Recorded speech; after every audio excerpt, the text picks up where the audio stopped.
Good morning students.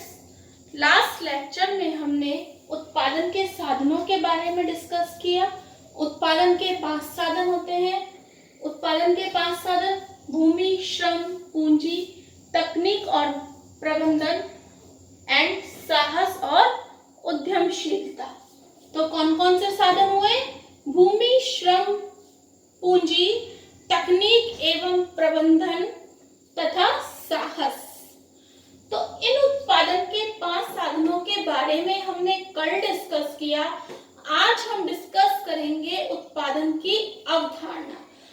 उत्पादन के सिद्धांतों को समझने के लिए उत्पादन की जो अवधारणा है उसे 3 पार्टों में डिवाइड किया गया है। या हम ये भी कह सकते हैं कि उत्पादन की अवधारणा 3 प्रकार की होती है: कुल उत्पादन, औसत उत्पादन और सीमांत उत्पादन।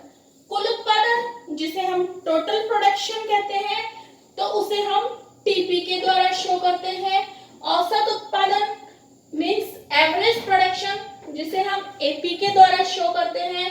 नेक्स्ट है सीमांत उत्पादन, मार्जिनल प्रोडक्शन, जिसे हम एमपी के द्वारा शो करते हैं। तो नंबर 1, कुल उत्पादन क्या होता है?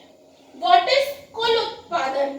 किसी एक समय अवधि में उत्पादन के सभी साधनों का प्रयोग करके जो कुल उत्पादन किया जाता है उसे हम क्या कहते हैं? कुल उत्पादन। एक मैन्युफैक्चरिंग कंपनी है, उसमें उत्पादन के बहुत सारे साधन काम में लिए जाते हैं। तो एक निश्चित टाइम पीरियड में जो उत्पादन के सभी साधनों का प्रयोग करके वो कंपनी एक टोटल प्रोडक्शन करती है, कुल उत्पादन करती है, उसे हम क्या कहते हैं? कुल उत्पादन कहते हैं।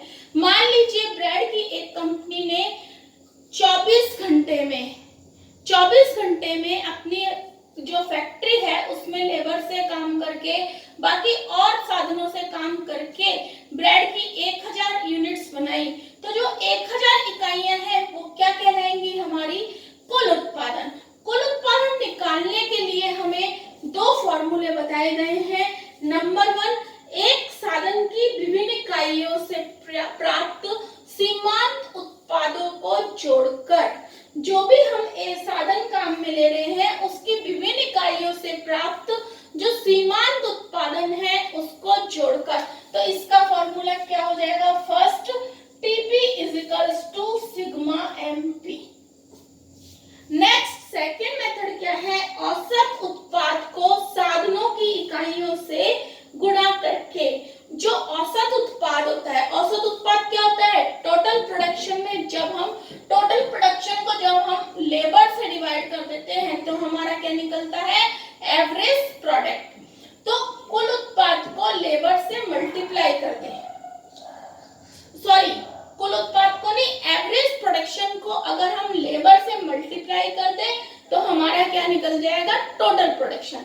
एवरेज प्रोडक्शन हम कैसे निकालते हैं? Total production upon labour. लेकिन अगर हमें टोटल प्रोडक्शन निकालना है तो हमें इसको इससे मल्टीप्लाई करना पड़ेगा। तो फॉर्मूला हमारा क्या बन जाता है? Total production is equals to average production multiply number of labour, जो हम एक यूनिट को बनाने में लेबर का यूज कर रहे हैं। इसे हम एक टेबल के द्वारा समझते हैं। इसमें हमें लैंड दी हुई है। लैंड हमारी मतलब जो हमारी भूमि है उसका हम एक ही पार्ट यूज में ले रहे हैं, इसलिए सभी जगह एक एक लिखा है। मान लीजिए 1 एकड़ जमीन का हम यूज ले रहे हैं। तो लैंड हमारा क्या है? स्थिर साधन है।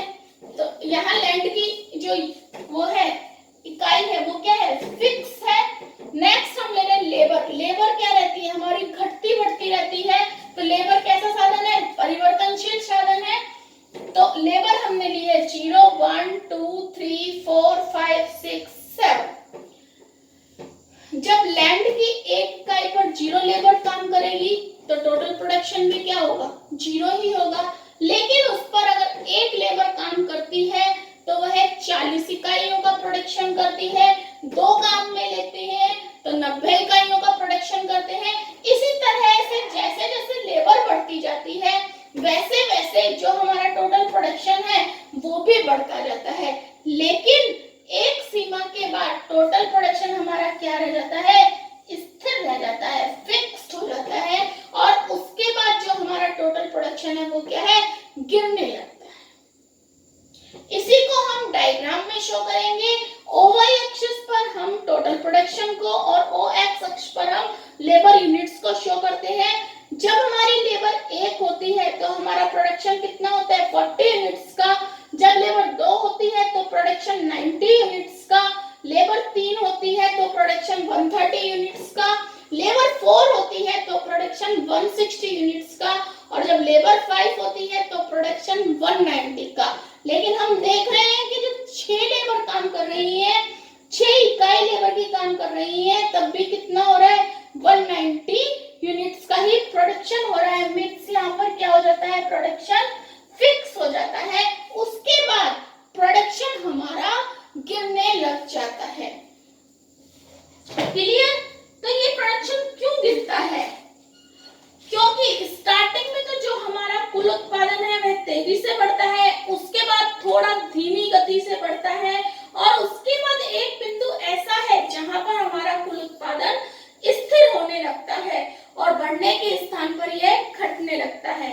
क्योंकि प्रारंभिक परिवर्तनशील जो हमारी इकाई है उसके कम लगाए जाने के कारण स्थिर साधनों का पूर्ण उपयोग नहीं होता है, परंतु जैसे जैसे परिवर्तनशील साधनों का हम अधिक उपयोग करते हैं तो हमारे स्थिर साधनों का भी कुशलता पूर्वक उपयोग होता है। इसलिए जो हमारा कुल उत्पादन है प्रारंभ में बढ़ता है, फिर स्थिर रहता है और बाद में घटने लगता है। क्योंकि परिवर्तनशील इकाइयों का अधिक उपयोग होने लगता है तो ये क्या होता है, घटने लगता है। तो क्लियर? अभी आपको थोड़ा कम समझ में आएगा क्योंकि आपका ये टॉपिक पढ़ा हुआ नहीं है, लेकिन जब हम उत्पादन की ये तीनों अवधारणाओं के बारे में पढ़ लेंगे तब आपको ये पूरा टॉपिक अच्छे से समझ में आ जाएगा। ठीक है, आज के लिए इतना ही। Thank you.